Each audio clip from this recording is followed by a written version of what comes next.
All right, hello and welcome to the very first ever Always a Patriot, a John Jay Soccer podcast. I am Brendan Horton, and with me is the man, the myth, the legend, Coach Robert Seipp from the John Jay Soccer program. We're hoping to be able to put out a video podcast like this once a week, kind of leading up to and throughout the season, really throughout the entire year, to just try and get our message and our thoughts out to as many people and players and parents and everyone as possible in our John Jay Soccer community and greater soccer community. How are you, Coach? I'm doing great, man. How you doing? I'm good. I told you earlier, a little nervous here, but we're off and running, so we're good. Here we are. Listen, I think you're the man, buddy. I appreciate all the work that you do researching to get this podcast started and to get it up off the ground. It's exciting stuff, like you say, just an opportunity for us to talk to players and parents so that, everybody knows, what we're thinking and what we're doing at practice and what our plans are and what we're looking for players or what we're looking for out of players, and they come to our soccer program in the summertime or in the wintertime or tryouts in the fall, or during the season. So, we're always sort of preaching these things to the kids, but the more that they can hear it and the more that their friends can hear it and their parents can hear it and their grandparents can hear it and former players can hear it and say, yeah, I remember when, Coach Seipp or Coach Horton, yelled at me for doing this or that. Listen, you've put a lot of work into researching these headphones and the microphone that we've got and putting this stuff on our YouTube channel and on our website, and you've revamped the entire website, these GPS trackers that you've taken the lead on and we're going to be using over the summertime and in the fall. I'm really excited about that. You could talk about it a little bit, but we've already tried it out with a couple of players, them playing in their club team. And just to see the heat maps of the players and where they are on the field and what their top speed is and how many miles they're covering, all really valuable stuff that I think our players, are going to really benefit from them going forward. So you are the man, Coach. You are the legend. And I really appreciate that. And I'm sure all the players and parents do as well, all the hard work since joining this program 10, 11 years ago. Yeah, I mean, thank you very much. I'm super excited, especially for those trackers as well. Hopefully that's been conveyed via all the emails that I've been sending that I'm pumped just to get, more information. And as, a math guy, to have, data is real important. It takes away any subjectivity. It's really nice and objective and you can kind of quantify certain things. So I'm really pumped to use those, and we'll kind of talk about them more a little bit later. But I think that kind of the creation and the catalyst behind starting this is that we're in a spot where we're kind of coming off of some disappointing seasons where we've underperformed, and in the now going on 11 years I've been with you, it's happened once or twice, and we always tend to kind of revamp things and see what we can do better, which is one of my favorite things about being a coach in the program and coaching with you, is that we don't just kind of go through the motions and bang our head against the wall. We kind of see what we can do different, what we want different from our players, what we ourselves can do different as coaches. Coming off of the last three seasons in 2022, we were 12-5-2. Then in 2023, we were 9-5-2. And then in 2024, we were 9-6-3. And, for our program, that really, it just doesn't cut it. I think there's a ton of places out there that would be thrilled with that. But for the level of talent of players that we have, it's just, we've got to figure out how to be better. Yeah. No doubt about it. There have been worse times, believe it or not. The last 2 years, we were eliminated in the quarterfinals of the sectional tournament. But the worst we've been in my 27 years is we had to play in to get into sectionals once. I think we were a 16 team playing a 17 seeded team. We won that game, but then we wound up losing to the first seed. So, there are some tough times that we're experiencing right now. There have been tougher, but as you say, there have been many better times, going all the way back to that 2000 team that you were a part of there. Like you say, that the most disappointing thing as a coach, we know you and I have been doing this for long enough. You've not only been with me, but at Walter Panis High School and Guilderland High School and coaching club soccer for years. It's about the players. And if you've got the talent, but that talent is underachieving, that's your job as a coach, right? Is to fix it and to come up with ways to figure out, what's going wrong and how we can right the ship. And in my mind, the last 2, 3, 4 years, it's really been all about fitness. I would say 75, 80% of our lack of, performance on that soccer field comes down to fitness. Because when you look at the 2 mile times, we ran the 2 mile test, and then we brought it down to a 1.5 mile test because our players just weren't living up to our standards for the 2 mile test. We dropped it down to a 1.5 miles, and the times just keep getting slower and slower, and players keep coming to us so out of shape, and it's a major problem. You and I go to watch these college soccer games, and the difference in skill on the Division I college soccer field versus our practice field, I think, is very minimal. We've got very good skill players. So do they at Marist or at Iona or at Ryder. But the difference is at those Division I schools, those kids are big. Those kids are strong. Those kids are fast. Those kids are fit. Those kids are flying all over that field. For 90 minutes. And our guys, we're in tryouts, coach, it just like I do. We're watching these guys run around the track. And in their second or third lap, they're dogging it, and that's a problem. So it's not so much a lack of talent. We've got the ball skills, we've got the skillful on the ball, but to me, it's that lack of fitness, and that I think is what we need to fix and turn it around. Yeah, I agree 100%, right? Like, we have players who, think they should be playing 80 minutes a game, and they struggle to run 3/4 of a mile at any sort of reasonable pace, and God forbid we do sprints. So I agree that it's been a huge, huge component. I've obviously been frustrated, and so has Coach Fulton and yourself, with what we see out of a lot of players. And it's not everyone, but it as a whole, we have been very unfit, and it shows on the field, and it shows late in games, and sometimes it shows early in games. But I think that we were able to identify that, and then kind of set some groundwork over the winter, and then kind of build upon that through this summer. And I just was thinking, you were talking about the lean times when you had to play in. Like, when I first joined you in 2015, you guys were coming off of a section championship in 2014, where when I first came in, the returning players, all they talked to me about was how Coach Fulton killed them with fitness, and how as the season went on, they got fitter and fitter. And as much as they may have hated it and hated to see his Civic pulling up, you can't argue with the results. When I first came on, we had a little bit of that. The 2015-16 was a little bit lean as well.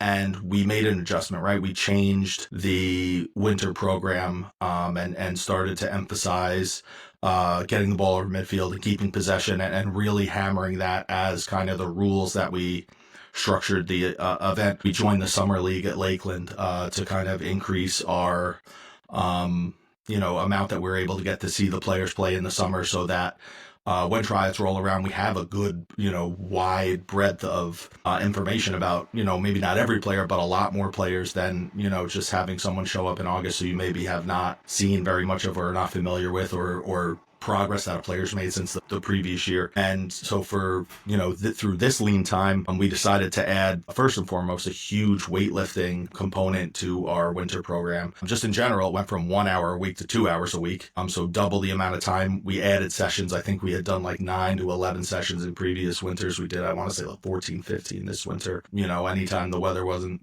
bad, we were there from January to the end of March. That was awesome. Which was awesome. Yeah.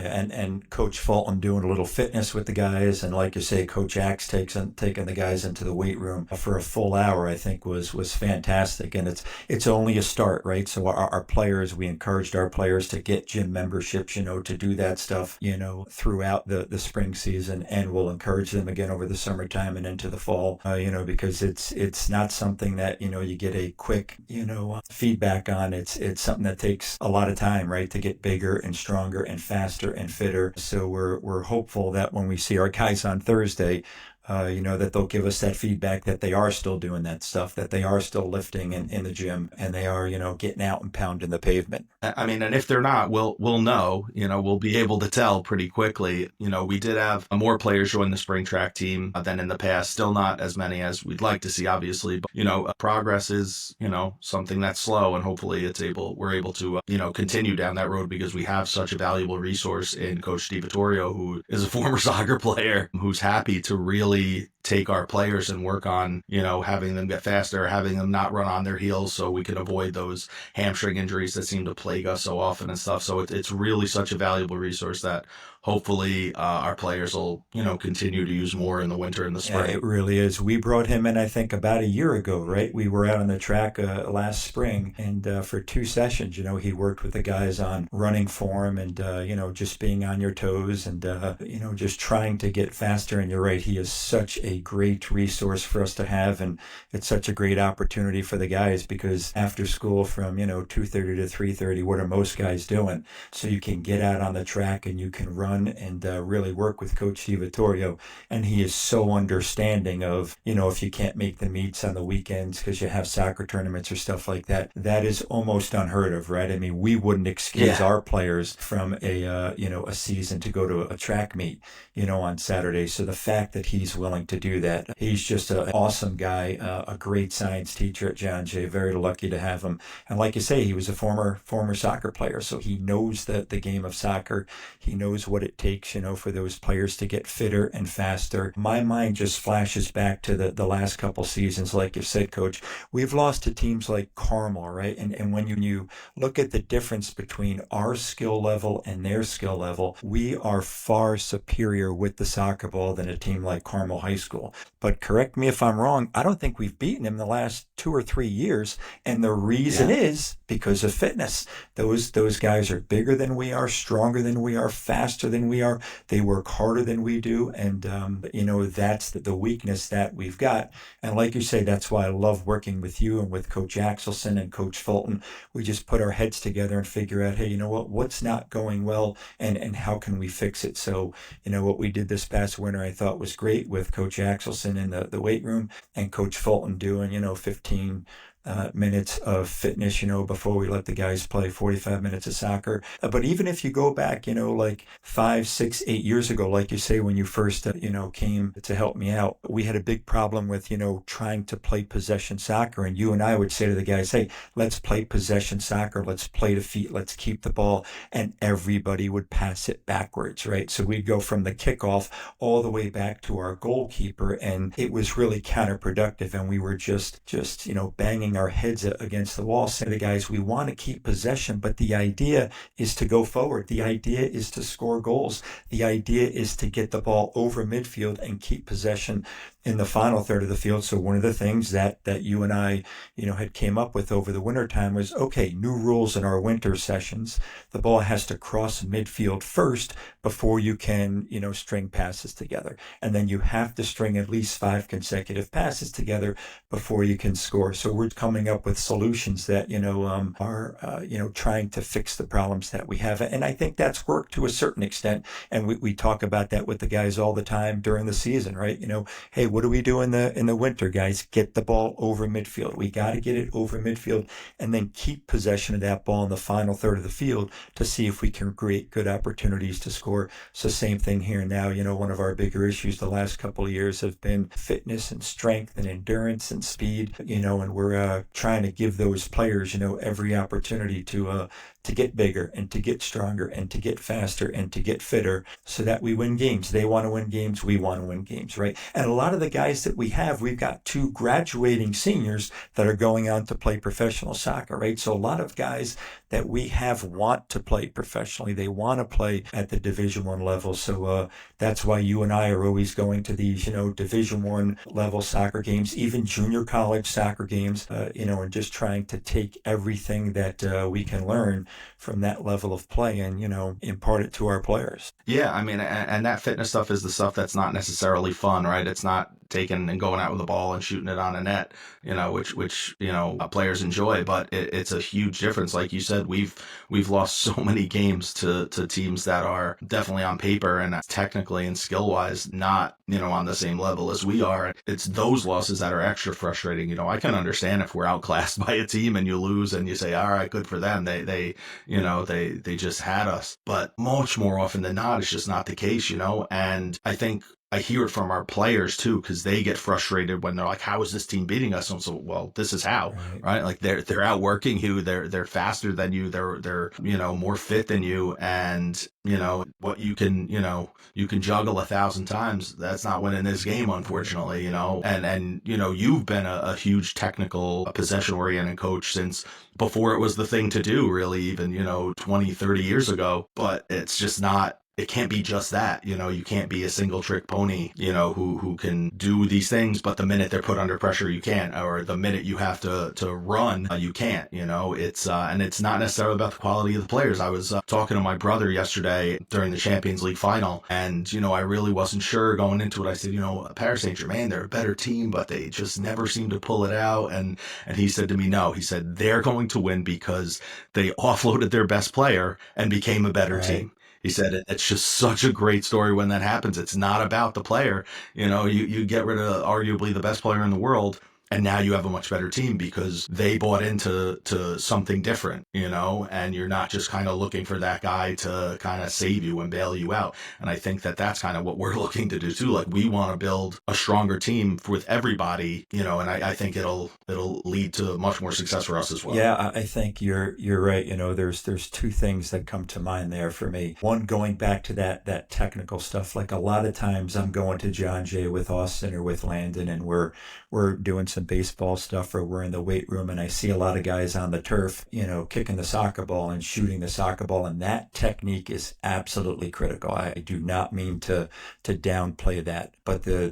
thing about John Jay Soccer is we have so many players that are so good with the soccer ball, and that is awesome. And like you say, me as a coach, you've known me, for the last, probably almost 30 years, coach, Almost right? 30 years, yeah. Yes, skill is everything to me, but it's not everything. Like you say, you've got to be able to juggle the ball. I used to say, when you played for me, coach, I used to say to guys, if all you can do is run and you can't trap the ball and you can't dribble the ball and you can't pass the ball to feet, because like you say, before I came to John, when my brothers plays, it was a very direct, very kick and run, sort of a system. And when I came in, I really changed the focus to putting the ball on the ground and stringing passes together. So it was really tough for me to make that transition. And fitness was not a problem at all back then. And I remember saying to players, like, if all you can do is fly up and down this field and run up and down this field, but you have no skill, go run cross country. You're no good to me. So it's got to be that balance, right? You've got to have the skill, but you also have to have the fitness. So when I see these guys on the turf field at Jay, I think it's awesome that they're out there juggling and they're crossing balls into each other and they're shooting on the goal. That's awesome. But we've said to them a number of times over the winter, bring your running shoes as well. And when you get there, run a mile as fast as you can, time it. Do a couple of full field sprints as fast as you can, and then juggle the ball, then shoot, then cross the ball. And those players, you and I both know it because we were in their shoes many, many years ago. Your legs are exhausted after running a mile, right? Your legs are exhausted after doing, a couple of half field sprints. And then it becomes making juggling and shooting and crossing the ball all that more difficult. But that's what happens in the game, right? 30 minutes into the game and you're trying to get a cross off and you can't, and you're wondering why. Well, your legs are too heavy because all you did was you showed up at the field and you just juggled, or you showed up at the field and you took penalty kicks against each other. And again, it's a part of it. Having good skill is a part of it, but that fitness piece, for whatever reason, we have just really been lacking the last couple of years. And then also, listen, with PSG, you make a great point about just players buying in, right? You see it in all sports. Luka Doncic got traded to the Lakers, and the Lakers went out in the first round, right? And I remember I sent a text out to all of our returning players and coaches and saying, that in their post-season press conference, they were really talking about their lack of fitness, and players needing to buy in. They were really talking about Luka Doncic, in my opinion, about players needing to buy into, the system and the team and what they need to do, to win basketball games and become a better basketball team. And we've had that problem too, right? We get guys from a bunch of different club teams, which I think is great, but then, this clique wants to play, their 4-3-3, and this clique wants to play the 3-5-2, and these guys want to play a 4-4-2, and you've got different factions of the team wanting to play different styles instead of just listening to you and I, where you and I are analyzing, what we've got and who we're going to be playing against and what's going to work best for us. And you're right. That's why PSG won without arguably the best player in the world, right? Mbappe. They won because they were a real cohesive unit and played together as a team. So kudos to Justin for recognizing that before kickoff.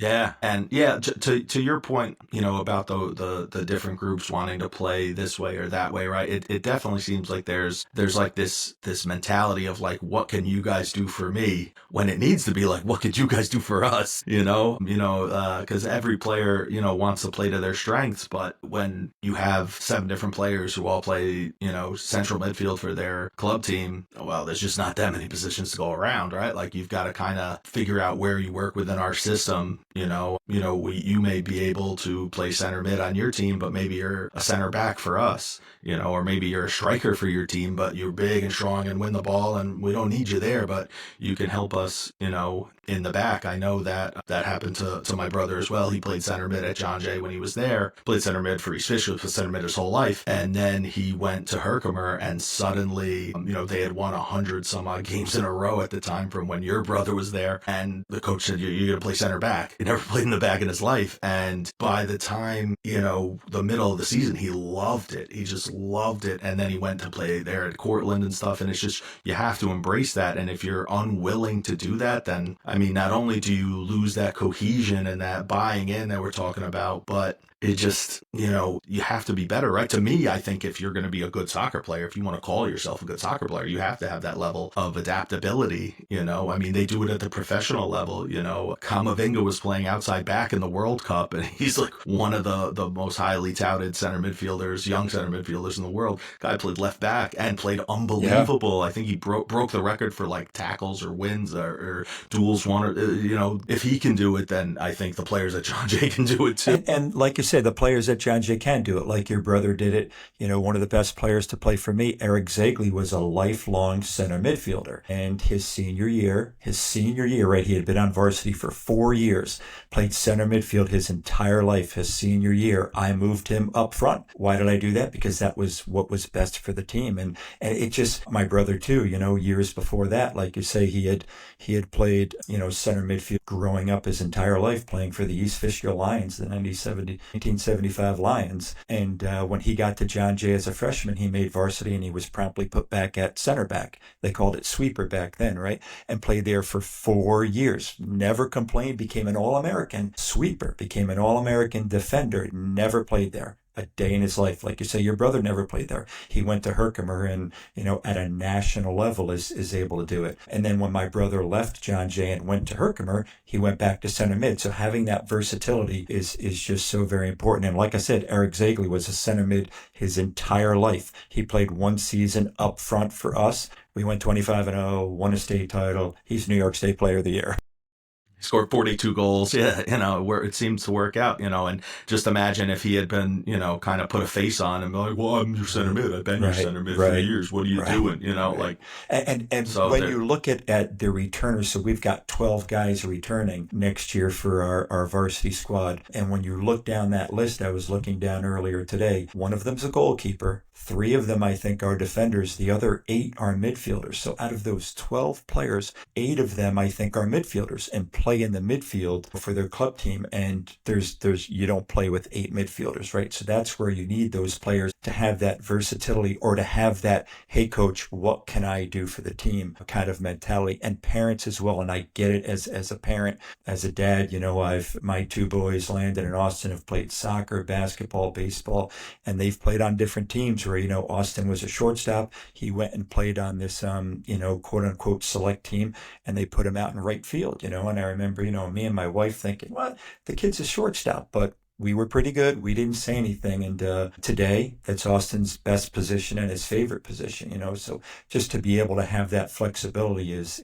critical. And again, talking about players wanting to play professionally or wanting to play, you know, at the Division I level. Division You know, I One. mean, you can't just go and say, hey, I'm a cam. You know, I'm a center attacking mid, and that's pretty much all I do. Because, yeah, most very good soccer players play that for their club team, you know. But then when you get to a higher Right. level, like you say with your brother, okay, yeah, you're a really good player. Go play center back for me. Or you know what, you're a really good player. Go play left back for me. And for whatever reason, we haven't had that buy-in either, you know, and that's hurt our success as well. Yeah, that I mean that's it's I guess, you know, part of it is I guess the times and the change in people and kids and stuff, but I think that kind of that buy-in and the program culture is so important, and it's probably one of the most frustrating things for me over the last couple of years, because I feel like we place a ton of emphasis on it as coaches, and like your hope is that you're going to get a lot of that back out, and it hasn't necessarily been the case. I think we have, you know, recently, you know, we've had,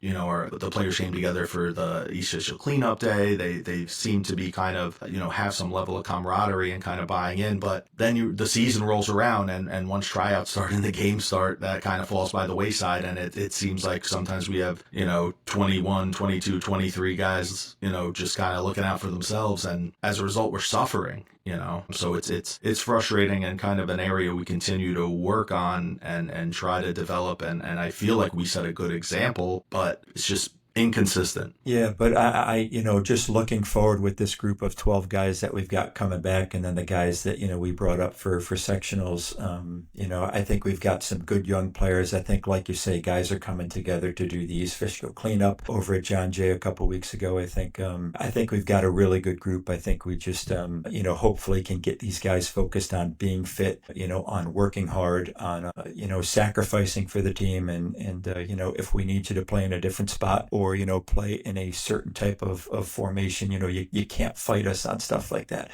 Because when guys fight us on stuff like that, like you say, then we have, you know, 3 or 4 different guys doing 3 or 4 different things in the field, and it just doesn't work. I coached tennis at John Jay for years.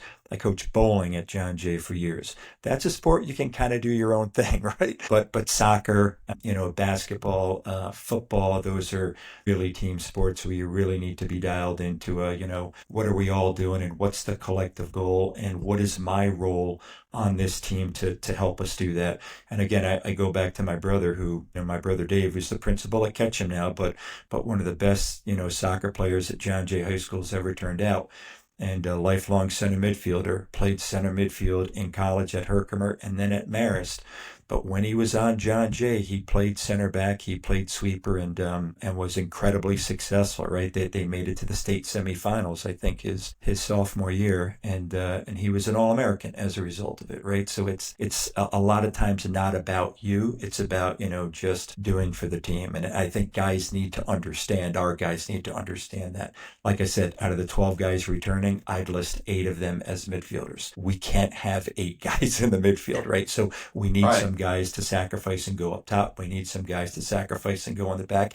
And you've got to have the faith in you and I and Coach Fulton and Coach Axe that, you know, that we know who is going to be best in those spots. And let us do it, you know, and you guys just do the very best that you can, you know, in the role that we're putting you in. Yeah, no, 100%. I think that it's, you know, super important. And I for that reason, it's why I'm one of the big reasons I'm super pumped to get out on Thursday at our first summer training session, because I think we had talked previously about the changes that we did over the winter. Well, there's, you know, even more changes, you know, coming for our summer program, you know, especially with respect to the training. You know, the last several years, it feels like we come out for our summer training and it's like glorified pickup, you know, guys just out there to, you know, go 50% and you know, have a good time. And, you know, it kind of brought them in a few times to kind of bark at them about it. But, you know, this summer is going to be entirely different. We're going to have, instead of 15 minutes of, you know, speed and endurance training, you're going to have 30 minutes minimum each session. We're going to have 30 minutes of kind of different activities and drills and working on things and development. And then, you know, maybe 30 minutes of something small-sided or some sort of level scrimmage. And if it's not up to par in terms of the intensity or the effort, like, I'll just go back to and do more fitness, because at the end of the day, it's something that I can control. If you're not willing to work, when we're playing live, then, you'll work when we're running on the hill. There's no way to hide it there. I think one of the memories that I have from this past winter is one of the last sessions that we had. We weren't happy with the players, and we sort of brought them in, similar to what you're saying, guys just sort of fooling around and messing around out there. And we brought the guys in and sort of barked at them a little bit. But one of the things that I said to them that I really think opened up their eyes was, you and I don't get paid for that. You and I are there on Sunday mornings working with these guys, and we do not get paid for that. You and I are going to be there on Thursday. We do not get paid for that. You and I travel down to Lakeland and travel down to Ossining for 2 summer leagues. What schools are in 2 different summer leagues? We're in 2 of them, and all the training sessions that we do, we don't get paid for that. So I remember just saying to the guys, our free time, we're not interested in coming and watching you guys just screw around and mess around. You guys can do that on your own, like you say, in pickup soccer. But when we're here, we are giving our own time away from our own families, to work with you guys, and we love it. So I don't mean to say, woe is me, woe is Coach Horton. But I told them that my 2 sons, Landon and Austin, play baseball, and they are a part of the winter program in baseball, and they pay a lot of money, $400, I think, a person, to be a part of the winter training program at John Jay Baseball, where the coaches get paid. And then they are a part of a fall ball program as well, where they go and they practice once a week, and then they play in these fall ball games, again, where the coaches are compensated for their time and the players pay $300 or $400 for the fall season as well. So our players, they pay to be a part of the winter program and to be a part of the summer program, but it's just for expenses, right? It's just for referee fees. It's just for league fees. It's just for gym time that we have to pay for. And I do, Coach, have a lot of confidence in our group. And I do think just looking in their eyes when I was telling them that and saying, hey, listen, the baseball coaches, they work with their players over the wintertime and they are compensated for it. I believe the football coaches have these weight room sessions, and those coaches are compensated for it. We are not. Yeah, we don't take a salary for any of this stuff. No, we just don't. Come fall, when we have, our regular season, yes, we are paid by the school district for that. But any of these off-season programs that we do, we are not compensated one single penny. And that's, I think, what you and I are both trying to get out of the players. Listen, we are here for you so that you can get better. But if you're just fooling around, that's not helping you and that's not helping us. And it's really frustrating us because we're giving of our time. We don't need to be there for that, right? Like you could, allow us to kind of add what we bring to the table for this. It's not just a block of time we secured, but something we want to accomplish and kind of help us get there and help yourselves get, we're trying to help you get to the place where I know you want to be and I want you to be and I want us to be. So, allow us to do that. Yeah, so just as I think about this, maybe Thursday, that's probably the first thing we should do with the guys, right? Call the guys in and say, hey, listen, this is, our plans for the summer. These are our goals for the summer in terms of, what we want to do with you guys. But just so you guys understand, we are here, not compensated at all. We are just here because we love John Jay Soccer and we want John Jay Soccer to get better. And, we need you guys to get fitter. We need you guys to get stronger. We need you guys to get faster. We need you guys to play better balls to each other. We need to keep possession better. We need to defend better as a team. So, note to self, let's do that as one of the first things we do on Thursday night at 8:00. And it's awesome that we have, again, Coach, when you played, we were at the complex room, but now we've got the turf field. We're under the lights. Yeah.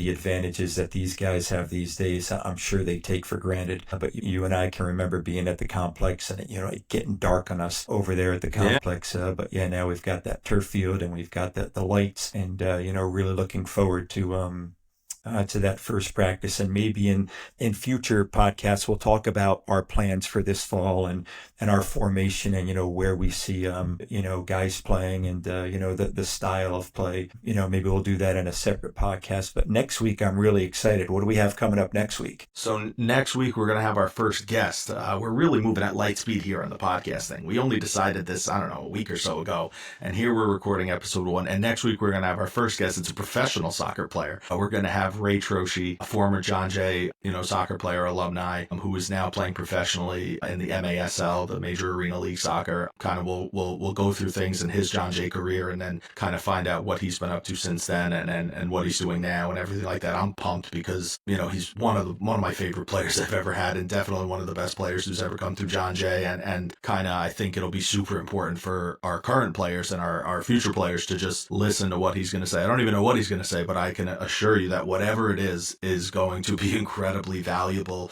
to take in, as someone who was once in their shoes. So I'm really excited for that as well. And so am I. You and I think, have told Ray a number of times just how much we love him as a player. He was the kind of kid that was really good on the ball, right? Very good decision maker, always seemed to make the right decision. Very few turnovers. He'd very rarely give the ball away. Defended so hard and so tough. He was a big, strong kid, very fit kid, right? He was always in the front of any of the fitness activities we did. Ray, I think, might go with your list and my list is one of our top 5 players of all time. Love the kid. Yeah, absolutely. I love him. I found my write-up for him, and next week I'll bring that. But essentially, at its core, he was our best possession player, our best defender, and our most fit player all at the same time.